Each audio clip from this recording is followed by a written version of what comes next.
안녕하십니까 시청자 여러분, 박정호입니다. 박정호의 핫스팟. 네, 오늘 인터뷰 시작하겠는데요. 요즘 부동산 문제 관련돼서 많이 걱정도 하시고요. 여러 가지 말씀만 하고 계신데요. 그래서 오늘은 국회 국토교통위원회 위원을 한분 모셨습니다. 민주당 천준호 의원님과 함께하겠습니다. 안녕하십니까 의원님? 네, 반갑습니다. 네. 와, 축하드립니다 먼저. 네, 고맙습니다. 예. 좀 인사가 늦었는데 네. 저희가 20대 총선 때 네. 현장에서 네. 뵀었고 그 기억이 나시죠? 네, 현장에서 네. 시장 네. 돌아다녔던 기억이 있고. 네, 서울 강북갑에 출마를 했었는데요. 맞습니다. 20대 총선 때 그때는 네. 떨어졌습니다. 네. 네, 21대 국회 때는 네. 당당히 당선이 네. 되셨습니다. 네, 21대 국회도 강북갑에서 네. 출마를 해서 네, 압도적인 표차로 당선됐습니다. 네. 축하드립니다. 네. 그때 상대당 후보가 중진이었죠? 네, 네. 재선에 이제 정양석 의원이신데요. 맞아요. 예, 재선이었군요. 저쪽 당에서 원내 수석을 하셨고, 맞습니다. 예, 그 누구죠? 그 나경원 의원이랑 짝이 돼가지고 예, 국회 활동을 하셨던 분입니다. 네. 맞아요. 기억이 납니다. 네, 그 덕을 좀 봤습니다. 네. 그런 덕도 있었고. 네. 어쨌든 21대 국회에서 뵙게 돼서 너무나 네. 반갑고요. 네. 앞으로 의정 활동 저희가 많이 기대를 해 보겠습니다. 네, 네. 축하드린다는 말씀드리고, 자, 재수 끝에 국회에 오셨어요. 네, 네. 지금 뭐 그렇게 몇 달 지나진 않았는데 직접 국회를 겪어 보시니까 어떠세요? 일단 뭐 지금 아직 국회에 적응 중인 네. 그런 이제 때인데요. 제가 생각하는 것보다는 국회의원들이 훨씬 바쁘게 살고 열심히 살고 계시더라고요. 그래요? 네네. 그 좀 오. 놀라운 거는 제가 보통 국회에 한 6시 40분 정도에 이제 나오게 되는데요. 뭐 간단히 이제 운동도 좀 하고 아니면 뭐 예. 준비할 거 준비해서 7시 30분부터 이제 공식 일정이 이제 시작이 됩니다. 아. 그때 그 국회의원회관 이제 2층에 가면은 한 10여 개 이상의 그 세미나와 토론회가 동시에 막 열리고 있습니다. 근데 그 7시 중에서 반부터. 제가 관심 있는 주제 또 연구 네. 모임 같은 데 참여해가지고 그것을 같이 공부를 하게 되는데요. 네. 각 분야의 거의 최고 전문가라는 분들이 거의 매일 이렇게 와서 토론도 하고 의원들이랑 이야기를 나누고 있습니다. 그래서 그런 거 보면 국회의원들이 그냥 하는 건 아니구나, 열심히 공부를 하고 있구나 이런 생각이 들고요. 그래서 제가 선배 의원한테도 물어봤습니다. 네. 20대 때도 이랬냐 그랬더니 이번 21대가 좀 유별나다 이렇게 얘기를 합니다. 아마도 지난 국회에 대해서 우리 국민들이 네. 제발 일 좀 해라, 싸움하지 말고 그렇죠. 열심히 일하는 국회 해달라고 하는 이런 어떤 요구가 많았고 또 그것으로 해서 상당히 물갈이도 됐기 때문에 네. 그것을 알고 이제 국회에 입성한 의원들이 정말 열심히 공부하고 준비하겠다는 그런 태세가 지금은 나타나게 있는 게 아닌가 이렇게 생각해 보고요. 예. 또 한편에서는 또 아직 또 시작 초반이라 원래 헬스클럽도 처음에 가면 사람들이 많지 않습니까? 이제 혹시 그런 건 아닐까 이런 생각도 해보는데요. 네. 하여간 2달간은 꾸준하게 좀 이어지고 있는 것 같습니다. 네. 그러니까 뭐 초선도 백신 한 명으로 과반 이상을 차지하고 네, 있고 네. 분위기가 확실히 달라졌다고는 하더라고요. 21대 네. 국회가 네. 일하는 국회가 네. 됐으면 좋겠다 하는 네, 생각을 네, 하고 있고요. 네. 저희 시청자분들은 아마 요즘에 각 상임위에서 일하는 모습 보면서 속 시원하다는 분도 많이 계시더라고요. 네, 그동안 네, 뭐 그렇습니다. 여야가 어떻게 뭐 한다면서 법안 처리가 안 됐거든요. 상임위 네, 차원에서부터. 네, 네, 네. 근데 이제 통과가 되고 있어서 네. 일은 하는구나라는 네, 네. 생각하고 계신데. 그렇습니다. 이게 제가 딱 보니까요. 국회가 그 막 눈에 보이는 싸움 20대 때 많이 보였지 않습니까? 그렇죠. 사실은 그거보다 더 답답한 것은 의사일정 합의라는 명목으로 의사일정을 지연시키는 행동입니다. 사실상 이 부동산 정책이 발표가 되어도 그에 네. 관련된 입법이 뒤따라하지 못하면 효과를 보기가 어려운데요. 의사일정을 진행을 시키지 않고 합의해주지 않는 겁니다. 그러면 회의도 열리지 않고 소위원회 구성도 뭐 안 되는 거거든요. 그러다 보니까 이번에 대책을 발표를 했는데 네. 그와 관련된 입법이 늦어지면 사실은 실기하게 되고 그것 때문에 더 많은 국민들이 피해를 보게 될 텐데 그렇습니다. 그런 정책을 사실상 눈에 보이지 않는 방법으로 지연시키고 있었던 겁니다. 그래서 그동안에 사실은 많이 회의를 소집도 했었고 네. 상임위원회 들어오라고도 얘기하고 소위 구성하는 이야기도 많이 했는데 그런 것들이 잘 진행되고 있지 않다가 안 됐죠. 이번 그 국회 입법 마감 시한이라고 할 수 있는 시점에 그것을 통과시키지 않을 수 없었던 그런 상황이 되었던 겁니다. 그래서 이제 어제와 오늘 갑자기 뭐 이것을 통과시킨 게 아니라 그 과정에 물밑에 보이지 않는 많은 과정이 이제 생략되어 있는 거고요. 네. 그리고 대부분의 법안은 20대 국회 때 이미 다 논의가 돼가지고 충분히 숙성이 되는 법안들입니다. 예, 그런 부분들을 이번에 통과시켰다는 거. 아마 네. 국민들이 이제 속 시원하게 생각하시는 분들 계시고 또 한쪽에서는 야당이 주장하는 것처럼 충분한 토의가 없었던 거 아니냐 걱정하는 분도 계실지 모르겠으나 네. 그렇진 않다. 충분한 토의 과정이 이미 있어 왔고 숙성되었던 법안이고 내부에서 함께 하려고 하는 많은 노력의 과정들이 있었다는 점들을 네. 꼭 보이지 않는 부분이었기 때문에 말씀드리고 싶었습니다. 그렇네요. 지금 보면은 언론에서는 어떻게 보면 기계적 중립이라고 뭐 할 수 있는 그런 보도들을 많이 하고 있잖아요. 네네. 그러니까 뭐 민주당이 밀어붙였다. 그리고 통합당의 뭐 이른바 어제 같은 경우는 뭐 독재다, 공산주의다, 뭐 이런 얘기들이 네. 많이 보도가 되면서 마치 네. 민주당이 힘으로 네. 하겠다는 것처럼 보이는데 속내는 그게 아니네요. 네, 민주당이 네, 네. 불법적인 법률 처리를 한 것이 있으면 이건 말이 안 되는 것이죠. 음. 하지만 국회법이 정한 합법적인 틀 안에서 논의가 진행됐다는 말씀을 꼭 드리고 싶고요. 네. 그런 과정에서 충분한 그 기회가 있었고 협의할 수 있는 시간이 있었는데 그 과정들을 사실은 허비한 겁니다. 아. 저는 그것을 고의지연이라고 이렇게 생각을 하는데요. 그런 아. 식으로 정부 정책을 태클 거는 방식으로 사실은 이 정책 수행을 왜곡하고 가로막아 왔던 게 아니냐 이렇게 좀 비판해 볼 수 있다고 생각합니다. 그렇네. 아유, 좀 속 시원하게 말씀해 주셔가지고 네, 네. 역시 국회의원이 또 국회 안에서 보는 시각이 또 있으니까 들어보니까 이 20대 국회 때 계속해서 미뤄져 왔던 것들이 21대 국회 때 통과가 되고 있고 이제 일하는 모습을 보이고 있는데 이창모님이 잘한다. 국민들과 소통하면 된다. 이런 말씀도 주고 계시고요. 네, 그럼요. 네. 지난번 총선 때 방송으로 봤어요. 뉴스 넘넘님이 저희 네. 애청자신데 아, 진짜 애청자신가 보네요. 네, 저번에 저희가 코로나19 네. 때문에 현장에 네. 못 가고 네, 네, 네. 저희 카메라 기자가 네, 네. 그 사무실 가가지고 인터뷰했었잖아요. 네, 네. 비대면 인터뷰를 했었는데 그때 좀 말씀하고 네. 계시네요. 네, 네. 그리고 강북갑 이 얘기를 하시면서 정양석을 이기신 천정 의원님 항상 응원합니다. 이런 말씀도 하고 계시고 네, 응원의 고맙습니다. 댓글들이 네. 지금 나오고 있습니다. 감사합니다. 네, 본격적으로 얘기를 좀 들어가 보면 네. 상임위가 구토이시잖아요. 네, 네. 이렇게 핫한 상임위가 될 줄 아셨나요? 그러게 말입니다. 예, 요즘 특히 부동산 문제 때문에 네. 많은 관심이 있는 상임위가 됐습니다. 네, 부동산 시장 상황 어떻게 보면 어제 뭐 이낙연 의원도 얘기했듯이 부동산 문제 때문에 국민들께서 뭐 걱정하시는 것 같다 이런 언급도 하던데 좀 어떻게 이 상황 좀 파악하고 계십니까? 일단 객관적인 조건부터 살펴보면 네, 3천조에 이르는 막대한 그 유동 자금이 지금 시중에 이제 깔려 있는 상태입니다. 그래서 이번이 네, 적절한 투자처를 찾지 못하고 있다 보니까 사실은 부동산 시장이 과열되는 측면들도 분명히 있다고 생각을 좀 해보게 되겠고요. 네, 두 번째로는 이 그동안의 이 불로소득에 대한 환수 조치가 좀 미비한 측면이 있었다라고 생각을 합니다. 뭐 여러 가지 금융적인 조치, 뭐 세제와 관련된 조치, 뭐 이런 네. 것들에 대한 것들이 있었지만 저희가 쭉 꼼꼼히 살펴보고 이렇게 보니까 여러 허점이 있었고 법인 같은 네네 네. 부동산을 통해서 돈을 벌려고 하는 뭐 이것을 이제 투기 세력으로 표현할 수도 있는데요. 이 투기적인 목적을 갖고 계신 분들이 그 틈을 악용을 해서 예를 들면 막대한 또 시세 차익을 거두는 일들이 있었습니다. 뭐 잘 아시는 것처럼 좀 전에 말씀하신 법인을 이용해서 뭐 절세를 하거나 예를 들면 종부세를 회피하거나 뭐 이런 분들이 네. 있었고 또 신탁제도를 또 이용하는 분들도 많이 있었습니다. 이것은 주로 강남권의 큰 손들이 많이 이용했다라고 하는데요. 내가 갖고 있는 부동산을 신탁회사에다 맡기는 겁니다.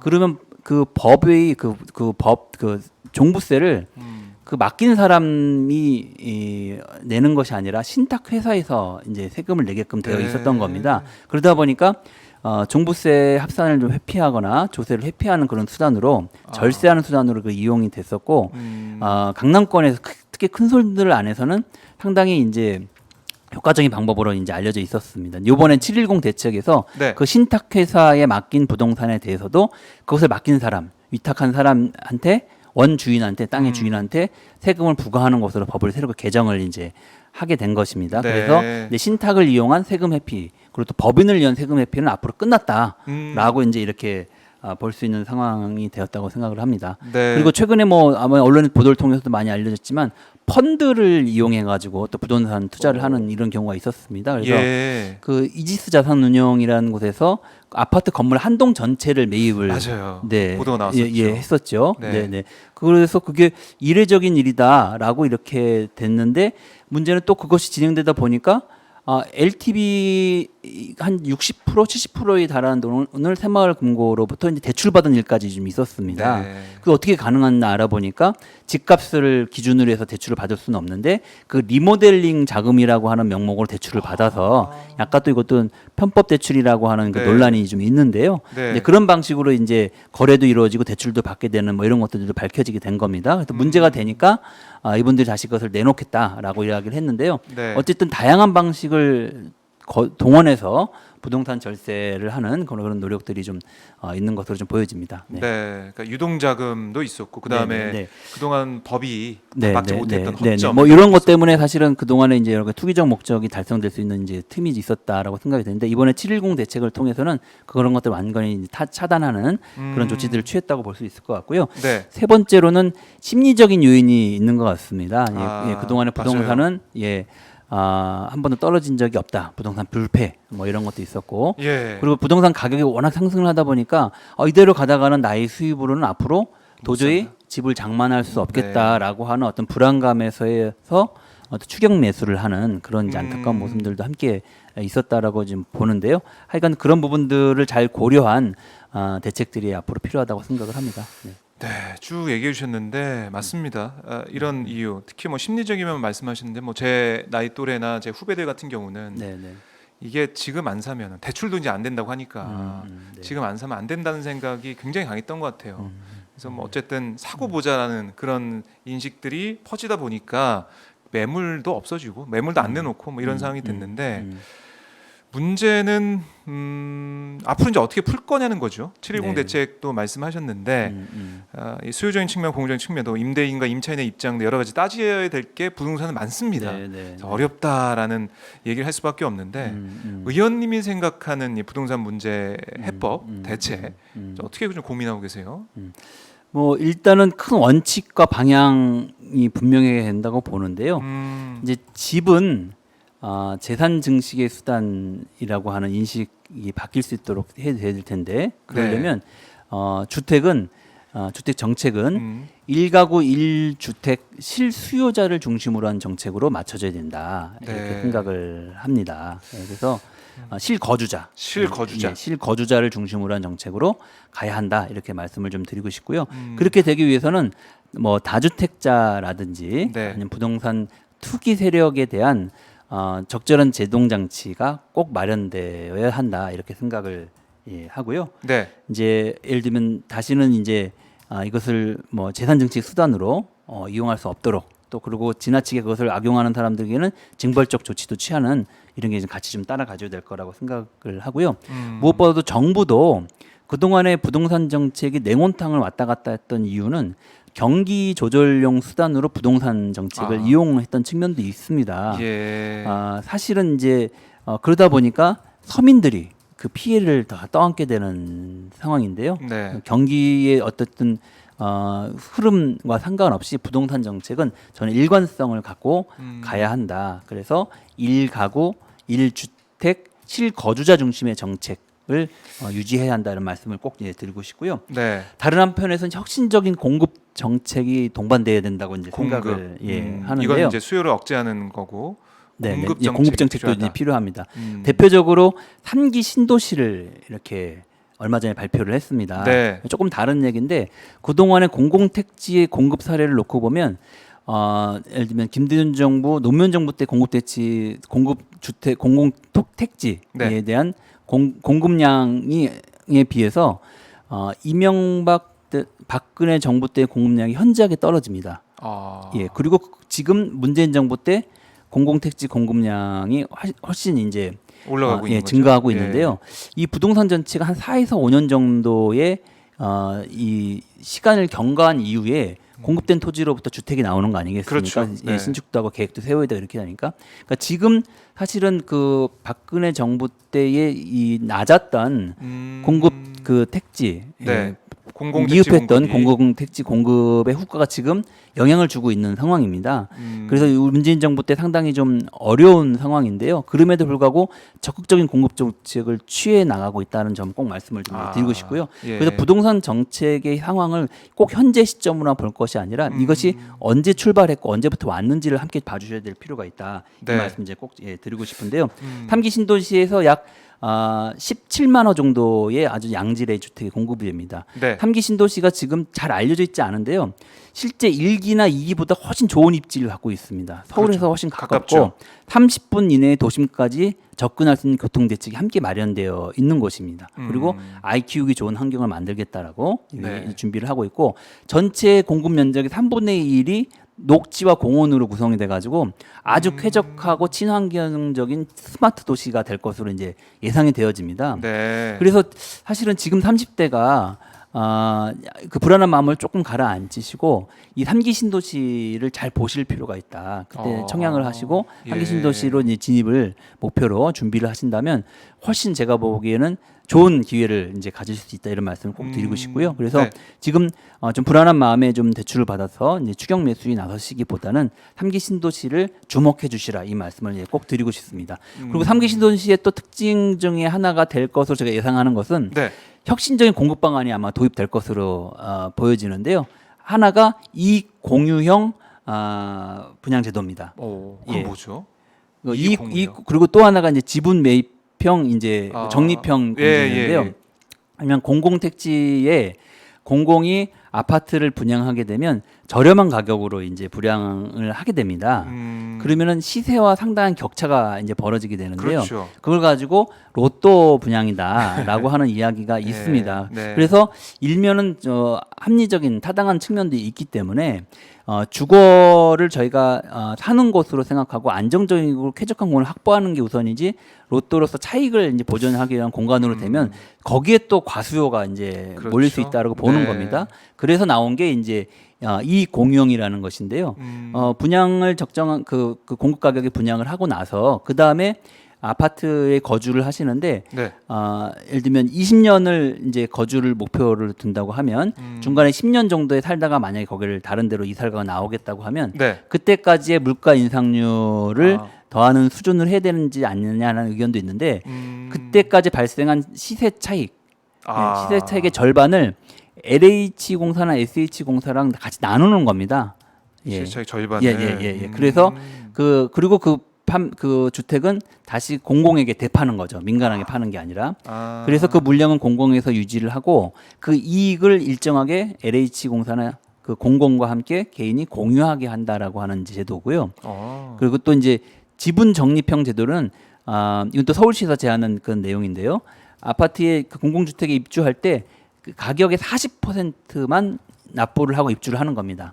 그리고 계약 기간을 20년이나 30년을 설정을 하고 그 중간중간에 나머지 10%, 뭐 20% 이런 식으로 이제 갚아 나가는 겁니다. 그것을. 그래서 30년이나 20년이 됐을 때 전 금액을 완납을 하면 그 아파트의 완전한 소유권을 갖게 되는 형태입니다. 그래서 처음에 큰 목돈을 갖고 있지 않은 젊은 층 30대들에게 유리한 형태의 이제 매입 방식이라 볼 수 있습니다. 이런 것들도 이번에 같이 시도가 될 것 같습니다. 네. 그 저희가 좀 생소한 그런 제도들도 시도하면서 지금 보면 여러 가지 그 대책이나 이런 걸 생각하고 계신데, 근데 통합당에서 어제 내놓은 대책 보셨는지 모르겠지만 100만 호 짓겠다, 용적률 높여가지고 누구나 이제 사람들이 살고 싶어하는 곳에 그렇게 높이를 좀 높여가지고 많이 주택 공급하겠다, 이런 공급 대책을 좀 내놓고 있더라고요. 통합당 입장에서는. 이런 건 좀 어떻게 보고 계세요? 글쎄요, 이제 표면적으로는 뭐 공급을 많이 한다고 하니까 이제 좋아 보이긴 하는데요. 그 어쨌든 우리가 함정에 빠지지 말아야 될 것은 공급된 주택이 공급의 목적은 사실은 집이 필요한 사람에게 그 집을 주기 위해서 공급을 하는 거 아닙니까? 예, 그러면 그 공급된 주택은 실거주자 그리고 무주택자에게 그 집이 돌아가야만 되는 거라고 생각합니다. 그걸 이제 기본적인 투기 투자가 아니라 그렇죠. 가야 된다고 보는데요. 그 동안에 2019년 자료를 제가 보니까 이 최근 2019년을 기준으로 이제 최근 5년간 이제 분양됐던 상당히 많은 주택 중에서 80%가 유주택자에게 그것이 아. 돌아갔다는 통계 자료가 있습니다. 80%나요? 네네. 그래서 그걸 보면 이게 공급도 중요하지만 이 공급된 것이 누구에게 돌아가게 할 거냐를 잘 설계하는 것들도 이제 중요하다 이렇게 생각이 드는데요. 공급된 예. 저는 이제 공급 정책을 취하는 데 있어서 좀 정말 이제 주의해야 될 것은 뭐냐면 이런 겁니다. 자칫 그 강남 재개발 재건축을 더 촉진시키고 네. 그것의 수익성을 좀 증가시키는 방향으로 공급 정책이 취해지면 부동산 시장의 안정이 아니라 부동산 시장에 기름을 붓는 형태의 결과를 가져올 수도 있다. 더 많은 이제 예를 들면 투자, 네. 또 때로는 투기적 이런 자본들이 그 재건축 시장에 뛰어들게끔 만들 유도하는 효과를 가져올 수도 있기 때문에 저는 공급 정책을 취하면서도 정말 이렇게 그런 부분들 잘 조절해 볼 필요가 있다 이런 생각을 일단 하게 되고요. 네. 그래서 뭐 세부적인 내용은 살펴봐야 되겠지만 혹시 그것이 강남 재건축 단지를 겨냥한 정책인지 아닌지를 저는 잘 구분해 볼 필요가 있다 이렇게 생각이 듭니다.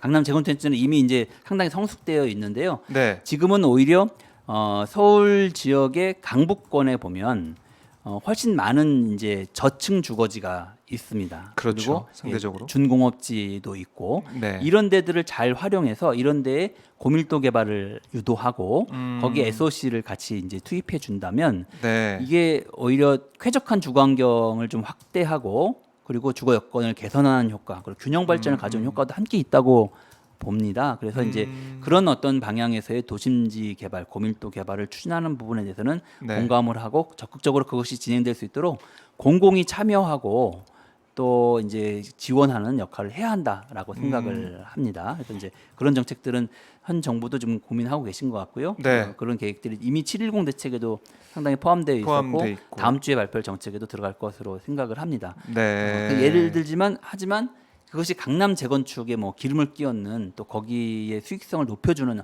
그러니까 문의는 국민들을 위한 공급처럼 보이는데 또 그 안에 이제 속살을 들여다보면 그런 정책들이 숨어 있을 수 있거든요. 네네. 그걸 좀 봐야겠네요. 네네. 그 지난번 네. 2014년 12월달에 네. 그때도 그 부동산 부동산 3법이라고 이제 발표를 했지 않습니까? 네. 그때 발표했던 게 초과이익 환수 제도를 없앤다는 거고요. 그렇습니다. 그것도 그 재건축 재개발 단지 적용되는 그런 내용이거든요. 네. 재건축 단지 적용되는 내용이거든요. 예. 조합원이 뭐 세채 받을 수 있고. 그렇죠. 그리고 분양가 상한제를 없애는 거. 네. 그리고 조합원이 한 명이 세 채의 아파트도 분양받을 수 있도록 하는 것은 재건축 단지를 당시에는 건설 경기를 뭐 회복한다 이런 얘기는 하셨지만 네. 사실상 강남 재건축 특혜법이라고 이제 불려지는 이유가 있는 겁니다. 그래서 이제 그런 부분들 저희가 정말 주의해야 한다고 생각이 듭니다. 그렇네요. 이 그때도 뭐 이렇게까지 심각할지 몰랐잖아요. 네. 근데 지금 보면 통합당에서 100만 호 건설 내놔서 뭐 공급을 많이 한다라고 하지만 속사를 보면 어떨지 봐야 될 것 같고 이 뭐 MBC 보도로 많이 알려졌지만은 주호영 원내대표 그때 뭐 네. 교수들 대표 연설에서 서민을 위한 뭐 여러 가지 얘기를 했었는데 알고 봤더니 23억 뭐 시세 차익이 낮다 이런 보도 보면서 많은 분들이 좀 분노를 하셨는데 뭐 공급적인 면도 중요한데 다음 주에 대책이 나오니까 그거 봐야겠지만 말씀하신 대로 뭐 강남구 균형 발전 뭐 정신도 들어가 있고 또 우리가 좀 필요한 실거주를 위한 그런 정책들이 들어가 있을 거 예상이 되는데 모르겠습니다. 저는 주변에서도 이런 얘기를 하더라고요. 3기 신도시 좋지만 좋다.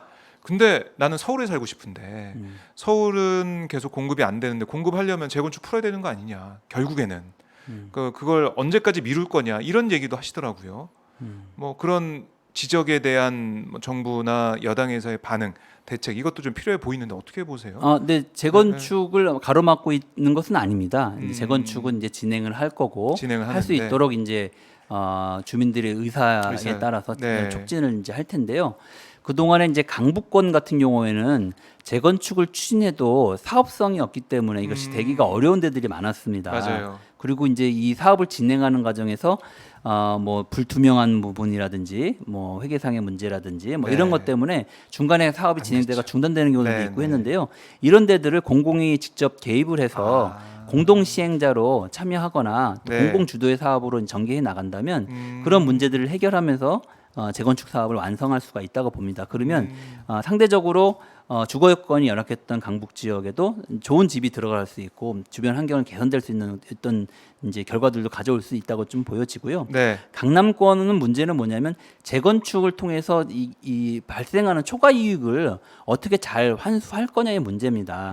내 자산을 내가 하는데 무슨 문제냐 이렇게 보실 수도 있지만 그 재건축 단지의 가격 형성은 그냥 만들어진 것이 아니라 그 지역을 지나고 있는 지하철, 촘촘하게 만들어져 있는 지하철, 네. 여러 가지 도시 인프라 뭐 이런 맞아요. 것들을 통해서 그 가격이 형성된 거기 때문에 그 개발 이익은 그 개인의 것만으로 되는 것이 아니라 공공이 같이 나눠야 될 부분이라고 이제 보는 겁니다. 예, 그런 의미에서 개발 이익은 절절히 환수가 돼야 되고 그것이 또 전체로 뭐 인프라의 확충이라든가 뭐 이런 것들이 좀 필요한 곳으로 다시 쓰여져서 전체적으로 균형 발전할 수 있도록 하는 것이 우리 공동체나 우리 국가적인 차원에서도 바람직한 것이라고 보기 때문에 네. 이제 그런 조치들이 반드시 따라가야 된다 이렇게 생각을 하는 거고요. 네. 아까도 이제 말씀을 하셨지만 근데 이런 정책을 취하는 데 있어서 국민들이 의심을 많이 하고 계시는 것 같습니다. 최근에 이제 뭐 MBC 그 뭐 스트레이트에 보도된 예. 내용 그리고 엊그저께는 경실련에서도 이제 발표가 좀 있었는데요. 네. 예를 들면 부동산 재벌 급에 해당하는 뭐 국회의원 이렇게 표현을 했더라고요. 그래서 그런 분들이 국토위에 배정되어 있는데 아. 미래통합당에게 그 국토위 배정을 제한해라, 배제해라 이런 얘기도 했고 네. 또 많은 국민들이 스트레이트 이런 걸 보면서는 아니 국회의원들이 자기네들의 재산의 이익을 위해서 법을 만들기 있는 게 아니냐 뭐 이런 이야기들도 나오고 있습니다. 네. 그리고 원희룡 지사도 어저께 인터뷰한 걸 보니까 뭐 그런 면에서 국민들이 과거의 정무위원회에서도 부동산과 관련된 백지 신탁이 언급된 적이 있었다. 예, 그래서 이제 그런 논의가 처음은 아니다 이렇게 얘기도 하셨는데요. 네. 과연 이 국회의원들이 이 자기 재산과 관련해서 이해 충돌을 스스로 방지할 수 있는 준비가 되어 있느냐, 또 그런 제도를 갖고 있느냐에 대해 국민들이 많이 의구심을 갖고 있는 상태인 그렇죠. 것 같습니다. 네. 그래서 누가 뭐라고 하기 전에 국토위 안에서 물론 정당은 정당 안에서 자기의 이 자기 통제 시스템이 있어야 될 해야죠. 것 같고 네. 국회는 국회 안에서 그런 것들을 위한 이해 충돌을 방지하기 위한 자체 제도를 검토하고 만들 필요가 있다고 봅니다. 네. 국정감사와 관련된 법에 보면요, 이해관계자들은 조사나 감사에서 배제시킬 수 있도록 되어 있고 고위공직자윤리법에도 보면은 이해충돌 방지할 의무가 있다고 규정이 되어 있기 때문에 네. 그 관련 조항을 만드는 건 필요하고 그걸 통해서 좀 더 국회의원들이 신뢰받는 조건에서 법을 다룰 수 있도록 부동산 정책을 다룰 수 있도록 이렇게 해야지. 그렇지 않으면 국민들이 보면은 다 자기네들을 재산 지키려고 법 만드는 거 아니냐 오해를 갖는 상황에서 그 신뢰를 갖고 일을 제대로 할 수 있겠습니까? 그래서 저는 이제 그런 부분이 중요하고 특히 고위공직자들은 네. 더 높은 도덕적 기준을 국민들이 요구하고 있습니다. 법 위법이어서가 아니라 그 도덕적 기준에 맞출 때 그것이 법의 신뢰를 그 정책의 신뢰를 갖는다고 보고요. 그런 면에서 현 정부도 그리고 뭐 우리 국토부도 뭐 기재부도 그 고위 관료들은 그런 부분들을 염두에 둔 네. 스스로의 어떤 이해충돌 방지 장치 그리고 이제 조치들이 좀 추가적으로 따라야만 한다 이렇게 보고 있고 국민들은 그걸 요구하고 있다고 저는 생각합니다. 예. 네.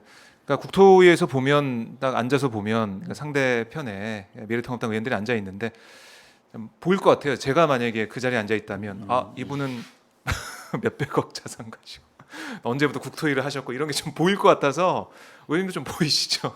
네. 안 그래도 제가 어저께 상임위에서 그와 관련해서 네. 국토위 자체적으로 이해충돌 방지를 위한 예를 들면 노력이 있어야 되는 거 아니냐 그 논의가 좀 필요한 것 같다 이런 말씀을 드렸더니요. 네. 그 관련된 상대당 몇몇 의원들이 발끈하셔가지고 왜 자기 사정을 알아보지도 않고 상대 의원에 대해서 이렇게 그 지명해서 거론하는 뭐 예를 들면 이런 얘기를 하시더라고요. 그래서 제가 그분을 지명한 적도 하셨죠. 없고 네. 예, 거론한 적도 없는데요. 하여간 뭐 어. 그런 얘기를 해서 제가 좀 당황을 했습니다. 네. 네. 그래요. 이 부분은 우리 국민들께서 지켜볼 거예요. 네, 뭐 어떤 정당이 뭐 이해충돌 방지를 위해서 노력하고 있는지 신뢰받을 수 있는 법을 만들 수 있는 조건을 만드는지는 저희가 쭉 보면 알 것 같고요. 지켜보도록 하고 8월 4일 당정의 부동산 공대책 이런 거 나오면 저희가 다시 한번 또 모셔서 의원님 바쁘시겠지만 그때 네. 한번 모실게요 또. 네네. 방송 통해서 네. 섭외를 하고 있습니다. 그리고 전 또 의원님 의정 활동 보면은 좀 기억에 남았던 게 이번에 그 아파트 경비원 문제에 대해서 예, 정말 예. 열심히 하시더라고요. 예, 예, 예. 그래서 아파트 경비원 문제하면 천준호 이런 딱 느낌이 드는데 네, 네. 올해 말이면 아파트 경비원들이 대량 해고될 수도 있다. 네, 이런 얘기가 네. 나오고 있는데 이건 또 무슨 얘기인가요? 지금 그 경비업법상 보면 네, 경비 노동자는 경비 업무 이외에 다른 업무를 할 수 맞아요, 맞아요. 없도록 이렇게 되어 있습니다. 예를 들면 뭐 분리수거라든지 그리고 뭐 택배. 이제 청소라든지. 예, 예. 그러니까 택배는 경비 업무에 포함되는 것으로 또 해석이 되더라고요. 그래요? 왜냐하면 재산을 관리하고 지켜주는 이제 아. 그것을 보관해 주는 것까지는 이제 가능한 것으로 일단 되어 있는데요. 네네. 하여간 그 외에도 뭐 많은 업무들이 있습니다. 이제 뭐 뭐 조경도 하시고 뭐 그렇죠. 그러시잖아요. 여러 가지 업무들이 있어서 예. 그런 업무들을 할 수 없다라고 이제 경교법상 되어 있었는데 그 동안에는 그냥 관행적으로 여러 업무들을 이제 해 오셨거든요. 그렇죠. 네. 근데 여러 몇 차례 이제 법원에서 이제 음. 그와 관련된 이제 판결이 있고 하다 보니 경찰청에서는 12월 31일까지 네. 그 법 위반에 대한 단속을 유예해 놓은 상태입니다. 음. 왜냐하면 경찰도 현실은 그렇지 않다는 건 알고 있는 거거든요. 이제 그렇죠. 법은 못하게 되어 있지만 현실에서 많은 일을 하고 계시기 때문에 일단 유예를 시켜놓고 네. 그 안에 사회적인 대화를 통해서 이 법 제도적인 문제를 정리해야 한다라고 시간을 벌어둔 셈인데요. 어쨌든 그 부분과 관련해서 전국의 경비 노동자 사업단, 경비 노동자 참여하고 있는 사업단인데요. 네. 그리고 아파트 입주자 대표자 회의, 그리고 이제 주택관리사 네. 협회, 이제 아파트 관리 사무소에 가면 관리소장님들이 이제 그게 해당이 되시는데요. 이런 분들이랑 같이 대화를 하고 머리를 맞대고 방안을 논의를 했습니다. 근데 이제 그 결과 예. 일단 그 공동주택관리법 안에 그 아파트 경비 노동자의 경우에는 그 경비업법에 적용되지 않도록 예외 조항을 두도록 이제 이렇게 하는 것으로 이제 의견을 좀 모았습니다. 예. 그래서 경비 노동자이지만 아파트에서 근무하시는 분들은 경비 업무 이외의 업무에 대해서도 할 수 있도록 이렇게 규정을 해놓은 거고요. 네. 그 이외의 업무, 기타 업무에 대한 규정은 대통령령으로 별도로 정하기로 일단 별도로. 이렇게 합의를 한 상태입니다. 왜냐하면 그것을 정하지 않으면 10월 30일이 되면 그 고용자가 위법한 행위로 이제 그렇죠. 처벌을 받게 되기 때문에 음. 대량 해고에 대한 걱정이 있습니다. 그래서 네. 일단 지금 경비 노동자들의 고용을 안정시켜야 한다라는 취지에서 이렇게 이제 법안을 준비를 했습니다. 근데 최근에 이제 경비 노동자와 관련해서 많은 분들이 또 관심 가졌던 이유 중에 하나는 얼마 전에 강북구 우이동에 있는 아파트에서 그 경비 노동자의 극단적인 선택이 네. 있었고 그것을 보면서 이거 아파트 경비 노동자들이 정말 어려운 환경에서 일을 하고 계시고 네. 그리고 많은 갑질로 인해서 이제 피해를 보고 있다라고 하는 이제 걱정이 있어서 사실 이 문제에 관심이 있었는데요. 그 문제와 관련해서도 아까 말씀드렸던 입주자 대표자의 경비 노동자 사업단 주택관리협회가 같이 이제 토론을 했습니다. 서로 이제 당연히 갑질은 없어져야 된다는 거 다 동의를 그럼 뭐 했는데요. 동의하죠. 이것을 어떻게 할 건가에 대한 방안을 마련했는데 결국엔 이것을 법으로 강제하고 뭐 처벌하고 이런 거 왜냐하면 다 주민들이 관련돼 있기 때문에 맞습니다. 그런 방식으로 한계가 있고 그게 강해지면 또 고용이 불안해지는 효과들도 있어서 일단 그 논의 테이블 안에서 대화를 통해서 합의한 부분은 공동주택 관리 준칙이라고 있습니다. 네. 거기에 아파트 경비 노동자들의 고용 안정과 인권 보호를 위한 조항들을 집어넣고 그 관리 준칙이 곧 아파트 관리 사무소 입주자 규약으로 이제 반영이 되게 되거든요. 네. 그것을 자율적으로 채택하게 되는데 거의 그대로 이제 준용이 됩니다. 네, 그것을 채택한 아파트 입주 대표자 회의에 인센티브를 주는 방향으로 그 고용 안정과 인권 보호 조치들을 취하도록 이렇게 하는 거를 이제 이야기를 했고요. 그리고 이제 경비 노동자에 대한 부당한 지시를 내릴 경우 그것을 거부할 수 있도록 부당한 지시라고 하는 것은 개인적인 심부름 주민들의 뭐 이런 그렇죠. 거일 텐데요. 뭐 주차를 해주거나 네, 그런 것에 대해서는 본인이 거부를 할 수 있도록 하는 조항을 거기다 넣는 거 이렇게 했고요. 그리고 산업안전보건법에 그 예를 들면 이 감정 노동자 뭐 이제 콜센터 직원들 직원들처럼 그런 어쨌든 이제 부당한 처우를 받았을 때 사업자가 그 노동자들을 보호할 수 있도록 한 조치를 충실히 하지 않으면 그 사업자를 처벌하게끔 하는 게 그 조항인데요. 네. 마찬가지로 경비 노동자가 부당한 대우를 받고 있거나 아파트에 종사하고 계신 뭐 환경미화원이나 아파트에 있는 뭐 다른 이제 관리사무소에 종사하시는 분들이 예를 들면 갑질을 당하거나 부당한 대우를 받을 때 그분들을 보호하게 하는 조치를 이제 하도록 하는 의무적 조치를 넣는 네. 것을 이제 공동 그 산업안전보건법에 이제 추가하는 조항들 이것들을 합의를 좀 했습니다. 네. 그리고 더 나가서는 이제 경비 노동자의 근무 형태가 지금 상당히 이제 24시간 맞교대 형태로 되어 있는데요. 이런 방식으로는 지속 가능하지도 않고 감단직이라고 하는 또 근로기준법상의 문제와 저촉이 되는 측면이 좀 발생을 할 것으로 보여집니다. 앞으로 네. 그런 것까지 고려해서 그러면 합리적인 근무 형태는 어떤 건지를 함께 이제 용역을 하고 그 결과가 나오면 그것을 전국에 있는 아파트 단지에 이제 보내고 이렇게 해서 이제 확산시키는 노력을 하기로 이렇게 합의를 했습니다. 네. 뭐 그런 노력들이 현재 좀 진행되고 있고요. 이런 걸 통해서 지난번에 사회적인 합의 협약서라는 것을 체결을 했고 그래서 이제 뭐 서울뿐만 아니라 전국의 아파트 단지로 또 지자체를 이것을 확산시켜 나가자라고 이제 같이 그 뜻을 모은 바가 있었습니다. 야, 쭉 들어보니까 음. 많은 일을 하셨네요. 네네네. 그럼 이게 이제 법안에다 반영이 되고 네네. 그래서 법안은 지금 조문을 이제 문구 수정 작업을 좀 하고 있습니다. 그래서 조만간에 이제 법안을 발의를 이제 발의를 하게 될 것 해서 같습니다. 그럼 언제쯤 통과가 될까요? 연말 전에는 통과가 돼야 되잖아요. 네네 그렇죠? 그렇습니다. 이제 이번 국회 때는 이제 어려울 것 같고요. 어려울 것 같고, 8월 4일 까지는? 8월 16일 날 다시 또 이제 국회가 이제 17일 경에 다시 열리게 됩니다. 네. 그러면 그때 다시 이제 이 법안에 대한 논의가 좀 진행이 돼가지고 그 국회나 아니면 그 다음 국회 연내에는 처리가 될 것으로 이제 보여집니다. 연내에는? 왜냐하면 이 법을 그냥 제가 혼자서 연구해서 낸 것이 아니라 관련된 이해 당사자들이 그렇죠. 같이 이제 뜻을 모았고 또 그 과정에 국토부라든지 노동부라든지 경찰청이라든지 이런 분들도 그 과정을 함께 했기 때문에 이 법안에 대한 공감대는 높다라고 봅니다. 그래서 네. 법은 그냥 만들어서 공표하는 것으로 끝나는 법도 있습니다. 뭐 예를 들면 몇 가지 이런 것도 있지만 대개의 경우는 법은 그 만들어지는 것 자체뿐만 아니라 그 법은 최소한의 규정이기 때문에 법과 관련된 사람들이 합의가 있었을 때만이 그 의미를 갖는다고 좀 봅니다. 그래서 네. 이제 그 과정을 지금 충분히 거치고 있다고 이제 말씀드리겠습니다. 뭐 통합당 의원들과도 함께 뭐 얘기를 나눠서 같이 발의하는 공동 발의자 이름도 올리고 이렇게 해도 네, 좋지 않을까 싶은데 그렇게 이거 하고 싶습니다. 네, 통합당에서 굳이 뭐 반대할 이유는 없을 것 같아요. 네, 그럴 것 같습니다. 경비원들의 네, 네. 이 해고를 막고 이런 권익을 지켜주는 것은 함께 할 것 같다라는 생각도 드는데 네. 저희가 뭐 이런저런 얘기하다 보니까 시간이 너무 많이 가가지고 네. 좀 시계를 그런가요? 계속 보고 네. 계세요 보좌진들이. 네, 네. 네. 그래서 압박을 좀 제가 느끼고 있는데 괜찮습니다. 네, 네, 네.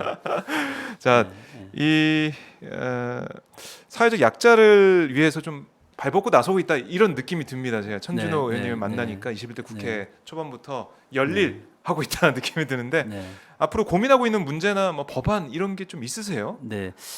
아마 저도 많이 이제 그 눈으로 확인하고 아마 우리 시청자분들도 많이 일상생활에서 접하실 텐데요. 네.